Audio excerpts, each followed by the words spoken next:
Hey guys, Josh here with Redneck GreenThumb. Today I want to show you how to tell when your watermelon is ripe.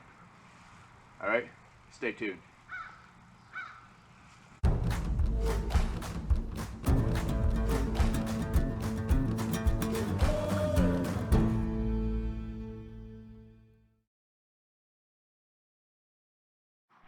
Alright, so what we're looking for here is the tendril. One of these things that wrap around and hold on to stuff. The one that's directly in line with your melon on the vine. It's supposed to be dead all the way down to the vine. Now there's other ways people say, like tapping, flicking.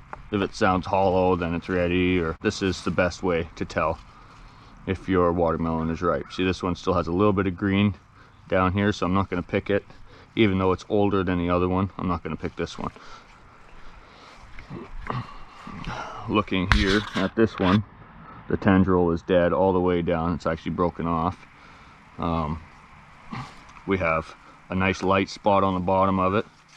Actually, all the way around is a little bit light because it was in a container so that the animals didn't get at it. So this one sounds a little more hollow than the other one, so I think this one's going to be ready for harvest. So we'll take and cut it off right at the vine there. It's got some weight to it. All right, so let's take this in, cut her open, and see if she's ripe.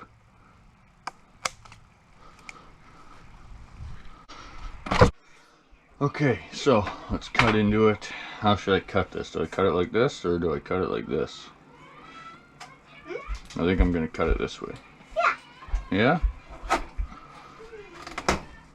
Oh, she's splitting open by herself. That's a good sign.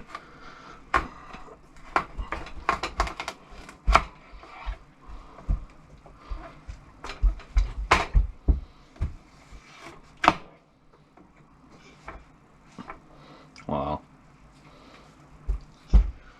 Well, I'd say she's ripe.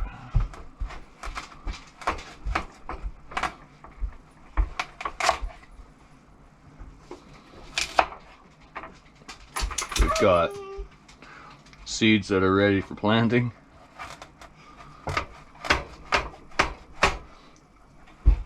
Also, yes, this is an heirloom variety, so I don't plant anything that's not heirloom.